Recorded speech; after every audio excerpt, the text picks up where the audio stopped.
Are you looking to scale up your healthcare solution in partnership with leading healthcare companies? Companies such as Blue Shield of California, Cigna Healthcare, Evernorth Health Services, Optum Labs, and United Health Group, which together have over 200 million members. Applications are open for the 2022 UCSF Rosenman Adapt program. Adapt awardees will receive $100,000 cash support and connections to payers for startups developing breakthrough technologies to improve healthcare efficiency. To apply, visit rosenmaninstitute.org. California is a very complicated state politically. This is the fifth largest economy in the world. So when you try to pass state legislation that's going to affect 40 million people, fifth largest economy in the world, obviously a lot of people and groups are going to have a lot of opinions about it. And so when you propose legislation that impacts an entire industry significantly, they will fight it hard, and they have a lot of lobbyists, and they'll put a lot of money into it, and they'll use scare tactics and all that. And passing business regulation in California, we have a reputation of being so progressive. It's actually quite hard. And now, from San Francisco and the UCSF Rosenman Institute, the Health Technology Podcast with your host, Christine Winoto.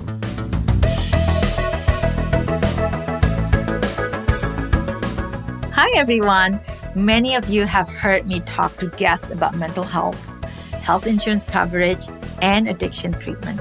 Today, I'm so happy to introduce California State Senator Scott Wiener, who is working to address these issues in our state government. Senator Scott Wiener started as a lawyer living in the Castro neighborhood, my neighborhood. He served on the San Francisco Board of Supervisors and was the deputy city attorney in San Francisco Attorney Office for almost a decade. Today, he represents San Francisco and northern San Mateo County in our state Senate. His legislative priorities are very important to us and our community. Here's our conversation.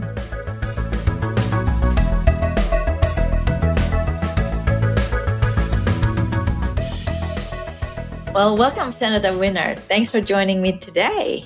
Thank you for having me. I'm so excited to have you. You are the first elected official that is still in the office that is on our podcast. I'm honored. And you were my district supervisor before you became the state senator. I thought it would be good for us to hear a little bit about your background, your journey, is what also prompted you and make you decide that you want to run for office. Sure. Well, again, thank you for having me. So I grew up in New Jersey, suburban New Jersey, outside of Philadelphia, in a Jewish family in an extremely non-Jewish area, an area with a lot of anti-Semitism, and so I experienced a lot of bigotry growing up. I also, growing up was a closeted gay kid, and ultimately came out in college. But growing up, I knew that I was different, and of course, I was growing up in the 1980s, and ultimately acknowledged to myself that I was gay in 1987 when I was 17 years old, and that was the height of, or it was just some of the worst parts of the HIV/AIDS crisis, where people were dying left and right, and there was no effective treatment, and the federal government had abandoned us. And so early on, even though I don't come from a political family, no one in my family had ever been involved in politics before, I, at an early age, became very, very aware of what happens when politics isn't doing what it needs to do. And so I started getting involved, volunteering in local campaigns, got more involved in college in North Carolina, and then in law school became very involved in LGBTQ activism. And when I arrived in San Francisco, just continued doing that community work and then getting involved in politics. And it just always made sense for me. And to me, holding elected office is just another form of community organizing and community activism just playing a different role in that process. And that's what really motivated me to run. And so what brought you to San Francisco? Well, as I mentioned, I'm from the Philadelphia area, and I always assumed I would end up there. And during law school, I did my first summer at a law firm in Philadelphia and thought I would go back there because that's where my family is. And then I decided, I should at least check out another city and not just assume where I'm going to end up. And when I thought about it, the only city that really called out to me was San Francisco, just as a gay man.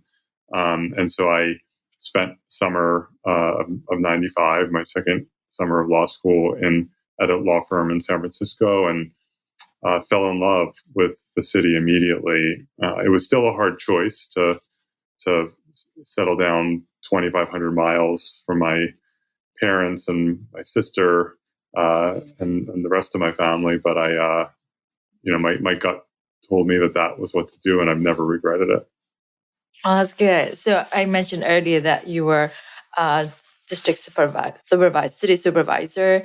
And can you give us a bit in terms, like at least for me, like how has your role changed from being a representative in the district in the city and now as a state level?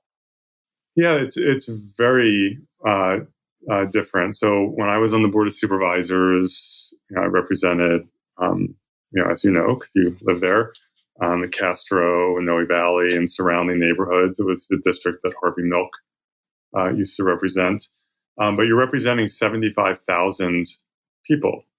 In the state Senate, I'm representing about 1 million people. And on the Board of Supervisors, it was very rewarding. I loved being on the Board of Supervisors because it's small enough that you can know an awful lot of the people you represent.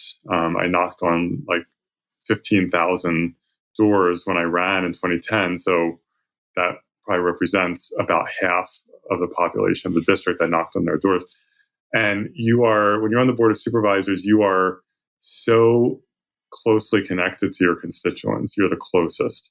And so I was every day interacting with constituents about what was happening in the city, what was happening in their neighborhoods, the things they liked, the things they were mad about, the challenges they were having in life. I would personally receive several hundred constituent emails a day, in addition to what my staff was receiving. So we were really helping people a lot, and also very involved in neighborhood level projects. So I really shepherded through the widening of the Castro Street sidewalks. They used to be very narrow. We doubled them in width. We created a new public plaza in Noe Valley, the Noe Valley Town Square. We renovated massively Dolores Park, which was in desperate need, and it is a much, much better park now.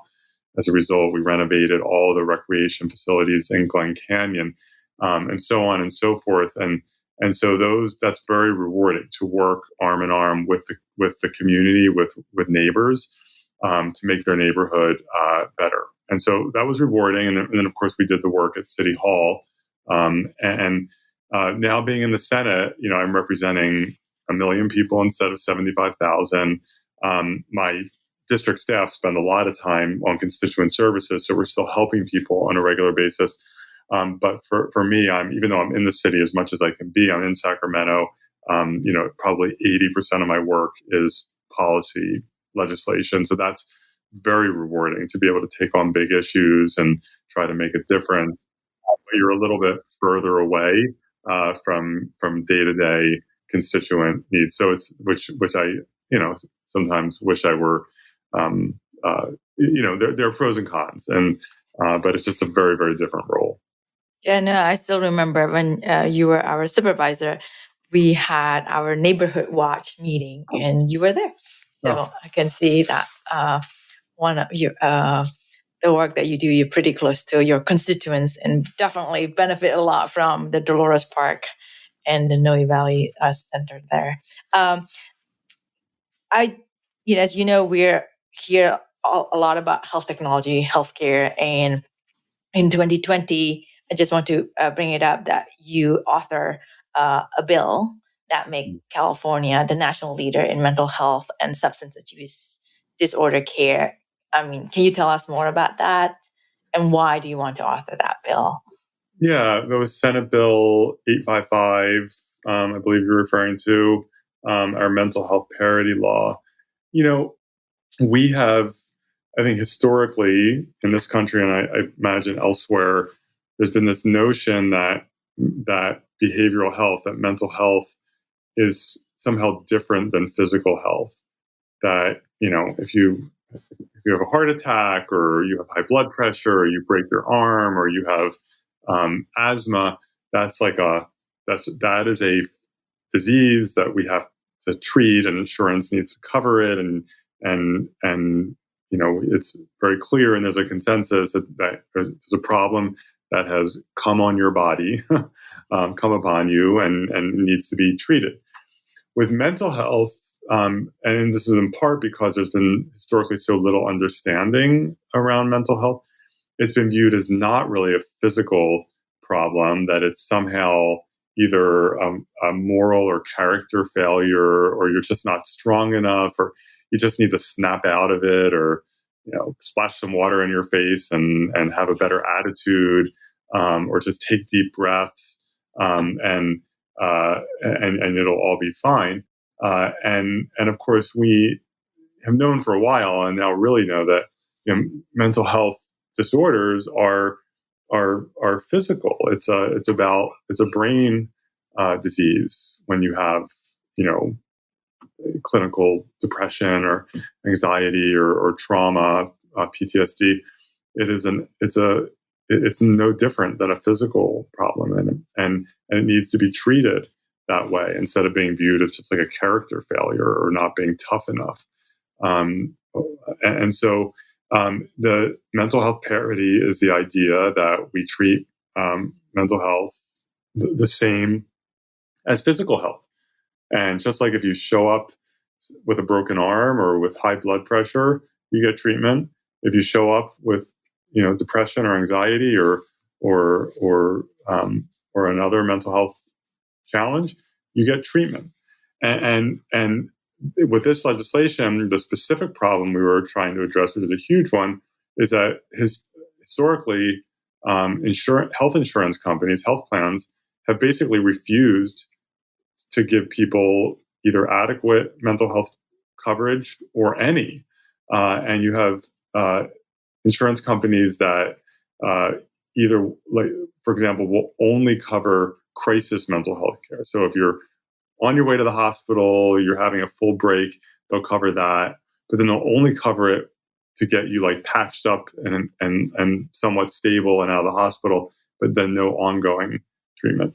And so people have really, even people who have insurance, who have the resources, have really struggled to get coverage for care. And the idea, that we would only cover crisis mental health care, it's really no different than saying, okay, you've been diagnosed with stage 1 cancer. We're not going to cover your treatment for that. We'll only cover you once you hit stage 4 cancer, then come back. It's just, we would never tolerate that. And yet we've tolerated that for mental health treatment. So this bill, and it does set a national standard. It's the strongest mental health parity law in the country. It says that if a provider determines that it is medically necessary for you to have X treatment for a mental health diagnosis, the insurance company must cover it. Just like it must cover it if your orthopedist says that you have a broken bone and you need to fix it. So that's what the law does. It was a huge fight with the health insurance industry. But the bill ultimately passed with overwhelming bipartisan support, because mental health is an area where there's not a lot of disagreement between Democrats and Republicans. So it was a big step. Now we have to enforce it. Yeah. Well, it's great to hear there's bipartisan support in such an important issue. Can you share with us, you mentioned that there's a lot of pushback when you try to pass this bill. How do you overcome that? Because it can be pretty big influence, right, for healthcare companies. Yeah. So California is a very complicated state politically. This is the fifth largest economy in the world. So when you try to pass state legislation that's going to affect 40 million people, fifth largest economy in the world, obviously a lot of people and groups are going to have a lot of opinions about it. And so when you propose legislation that impacts an entire industry significantly, they will fight it hard, and they have a lot of lobbyists, and they'll put a lot of money into it, and they'll use scare tactics and all that. And passing business regulation in California, we have a reputation of being so progressive. It's actually quite hard. There are a lot of regulations around climate and some other areas that have been very, very hard to pass. And so the industry fought us on it. But early on, it was sort of tough. But as the bill moved forward, my experience and one thing that distinguishes our legislature, and I think this is true probably in a lot of states, distinguishes it from Congress, is there is a lot more working across the aisle. And my experience is that if you have an area, and we see this in housing policy as well, if you can get some Republicans to support what you're doing and get a critical mass of Republican support, even though we have 2/3 Democratic majority, Democrats sometimes split. We're not always unified. And so if you can get some Republicans, it just opens up a lot of doors. It really deflates the opposition because it creates a different kind of momentum. And so on several hard mental health insurance coverage bills, we've been able to get some early Republican support, and it just creates like a steamroller kind of effect. Mm-hmm. This podcast is sponsored by Brown Rudnick's Global Life Sciences Group, a team of legal professionals that help life science companies, lenders, and investors around the world turn good science into good business. Learn more at brownrudnick.com. This podcast is also sponsored by Canon Quality Group. Canon Quality Group has been helping medtech startups set up quality management systems for over 10 years. If you're unsure when to get started with quality management in your startup, turn to the experts at canonqualitygroup.com. And can you share with us, besides the obvious, that why the pushback from the industry? Well, just general rule that most industries, they just don't want to be told what to do. They want to do business using whatever business model they've come up with. And I support free enterprise, and I support regulated capitalism. But the regulated part is important. Because otherwise consumers can get screwed, and we've seen that in this context. That for insurance companies, they don't really want to broadly cover mental health services because it's expensive, and they just don't want to do it. And they've been able to get away with it. And so we are just trying to shift the paradigm to say mental health, no different than someone having a heart condition or cancer. You have to treat it. And so I think we're winning that fight because we passed a follow-up piece of legislation in 2021, Senate Bill 221, which provides timeliness standards for giving people mental health appointments. Because what we were seeing in Kaiser and some of the other health plan networks is that for people who come in with a mental health condition, they would get an initial appointment with a therapist or other mental health professional, and then they'd have to wait 2 months for their second appointment and 2 months for their third appointment. And to the point where it wasn't really effective. And some people who had some resources could then pay out of pocket for more timely access, but it's just not appropriate. So the bill provides that health plans have to, unless the provider thinks you don't need this, they have to cover and provide every 2 weeks a follow-up appointment, unless the provider says, no, you don't need it every 2 weeks. And that was another fight. But again, we got strong bipartisan support and we got it passed. It just went into effect July 1st. And the health plans, as far as I can tell, are not in compliance. And so that's like now another fight. Because what I've also learned in this job, passing a bill into law, getting it signed by the governor is a huge step, but that's only the first step. You then have to make sure it's getting implemented and enforced. Because if the agency that's in charge doesn't enforce it or doesn't implement it, it's as if you hadn't passed the law in the first place. And I have a question on how can you enforce this? Well, on these two laws, the enforcement agency primarily is the Department of Managed Healthcare, DMHC. The Department of Insurance has a smaller role, but the Department of Managed Healthcare is really in charge of enforcement. And so what happened was we had a big coalition behind both of these bills, and that coalition, those advocates, monitor and participate in the rulemaking process. Because when we pass a law like this, usually you give the agency some period of time. Sometimes it's like a year to come up with the regulations, the implementing regulations, and you have to make sure that your advocates are really engaged in providing feedback when the agency puts out a draft to make sure that it's strong. Then once those regulations go into effect, it is basically complaint driven.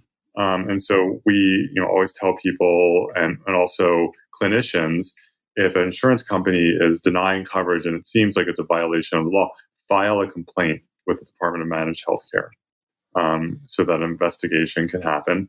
For truly big and egregious violations, we like to know about it because sometimes we'll make it public and try to draw attention to it. So it's really about that kind of accountability. On that whole like timely access bill that I mentioned about having to have an appointment if it's appropriate every 2 weeks.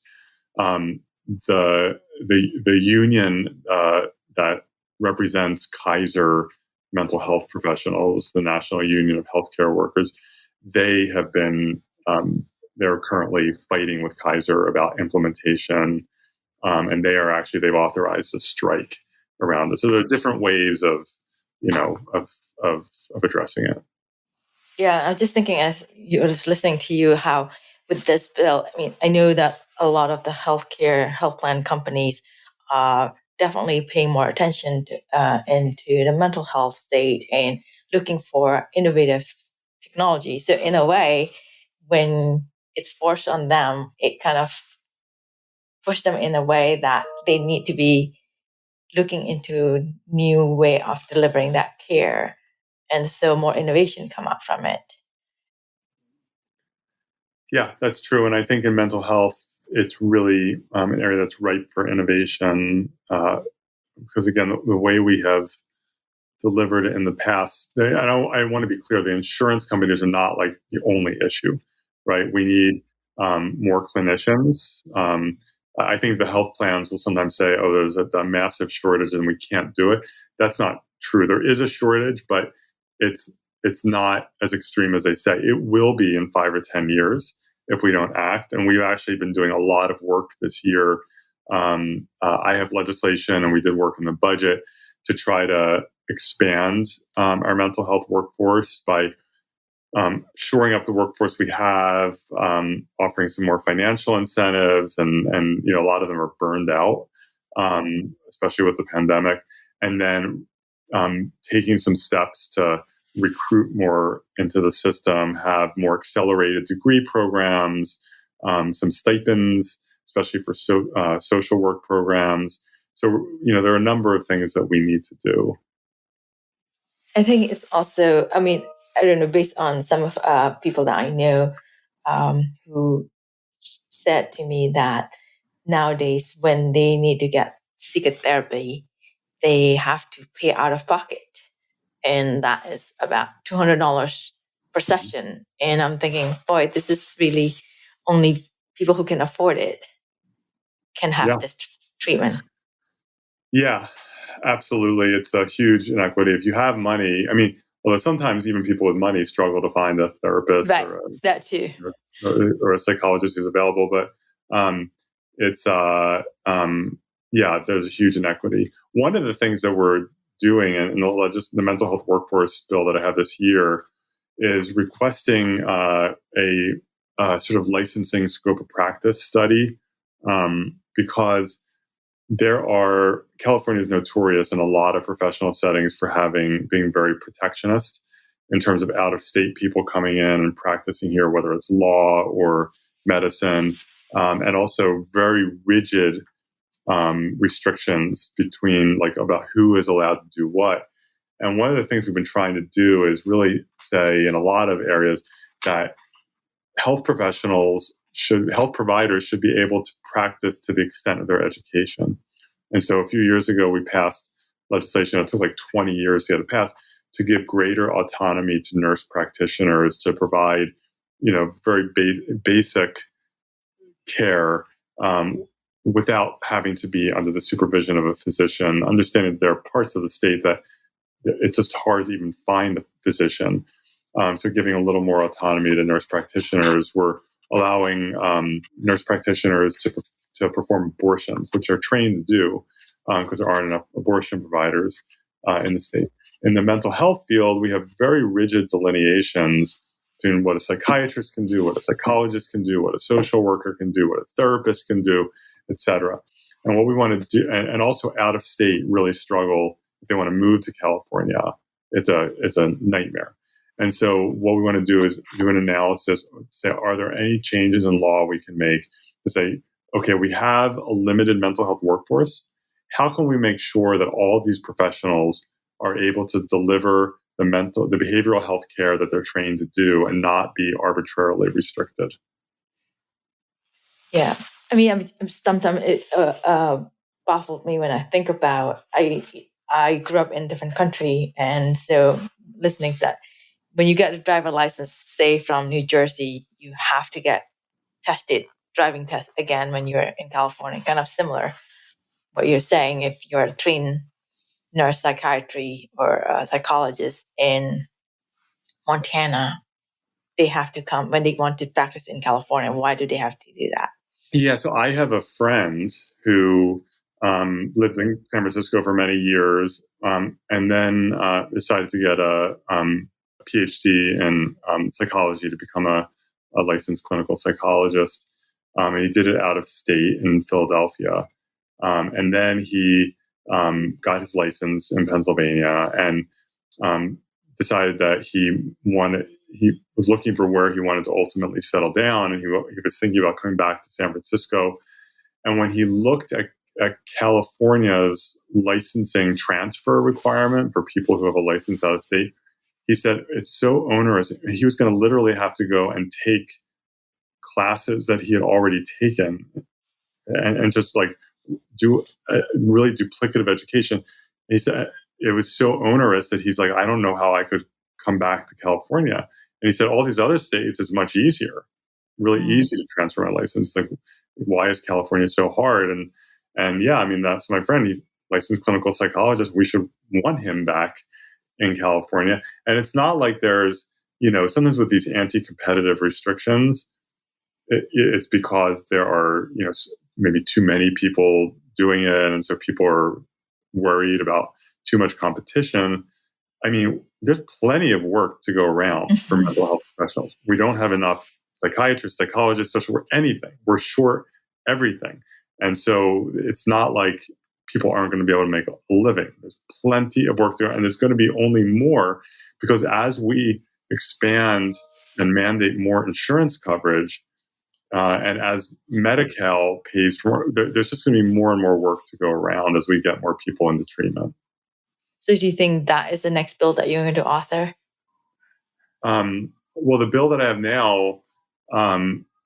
now requires a study so that we have information and analysis about what are some changes that might be warranted. I know we are short on time, but I still want to have a few things to talk about. You are reintroducing the bill legislation to legalize safe injection sites Yeah. And why is that important? Like, how is that affecting healthcare in our city and our state? So, so safe consumption sites. In general, we're trying to move away from the drug war and the criminalization approach for drugs. For 50 years, we've taken the approach that if you just keep arresting people and incarcerating people for drug use and minor drug crimes, that somehow people will stop using drugs. And of course, that hasn't worked. That has not reduced drug use or addiction. In fact, it seems to be increasing. And we have now, with the introduction of fentanyl, just an explosion of overdoses and overdose deaths. Not just fentanyl, but fentanyl, heroin, meth, and mixing everything. And so we need to use every available tool. And safe consumption sites are a model that has been used around the world for about 30 years in Europe and Canada and Australia. And it's a model where we say, okay, if people are already using, whether it's on the streets or elsewhere, let's give them a safe, healthy place to use where we can make sure that they have clean needles, or we can offer them treatment or other services that they may need, where if they do overdose, they're not overdosing on the street or by themselves in a motel room somewhere, so we can reverse the overdose, not have them die or not have them go to the ER, which puts pressure on hospitals. Let's just reverse it. And let's just take that approach. It's a harm reduction approach. And it's these people are already using. We're not like inducing them to use. We're just giving them a safe space to do it. And these sites are not a silver bullet, but there's been a number of peer-reviewed studies that show there's never been an overdose death in one of these sites. Never, not a single one in 30 years. And how many of those people would have overdosed and died on the streets had they not been in one of these sites? They reduce HIV and hepatitis infections because people are more likely to use clean needles. It reduces syringe litter because instead of using on the streets, people are using inside. And a good percentage of the people at some point end up going into treatment, into recovery. Not everyone. And sometimes it might take a year or 2 years, but eventually, I think what I saw is about half of people end up going into recovery. So these are a good approach, and it's not legal here. It's prohibited under state law. California should have been the first to pilot these programs, but unfortunately, we got the bill on Governor Jerry Brown's desk in 2018. He vetoed it. It's just a terrible mistake on his part, but he vetoed it. So now it looks like hopefully we're on track to get it on the Governor Newsom's desk next month. And he hasn't said what his position is on the bill, but he's made some positive statements in the past. So hopefully he'll sign it. What would be the biggest challenge to get that passed? Well, we've already overcome some of the biggest challenges. It passed the Senate. It just passed the Assembly last month, and it was a very hard vote on the Assembly floor, but we got it passed. And now the Senate needs to sign off on some of the amendments that we made in the Assembly, but we should be doing that within the next few weeks. So it's not done yet, but we have gotten past some of the biggest hurdles. Many of our audience listeners are health tech entrepreneurs, or they lead healthcare startups looking for innovative solution to address challenges in healthcare. And so what California policy do they need to understand to help them identify the right opportunity to bring their technology to market? I think just generally there's a lot of healthcare policy that's moving through the legislature and moves every year. Legislation relating to cost containment, whether around pharmaceuticals or other healthcare costs. Legislation to try to make it easier for people to access healthcare, whether virtual healthcare or remote healthcare. Just creating more flexibility in the system, and I think that some of the flexibility and some of the reforms do open the door to better technology solutions. But there are times also when people come up with technology solutions and they realize that it's not legal under state law. And so I think we like to know about those kinds of situations. We want to make sure that we are having flexibility in our healthcare system and not just assuming that because this is how we've always done it, it needs to always be done that way. Yeah. That's great. Well, thank you. Thanks for sharing your insight. Thanks for sharing your story, and thank you for your service. Thank you. I appreciate it.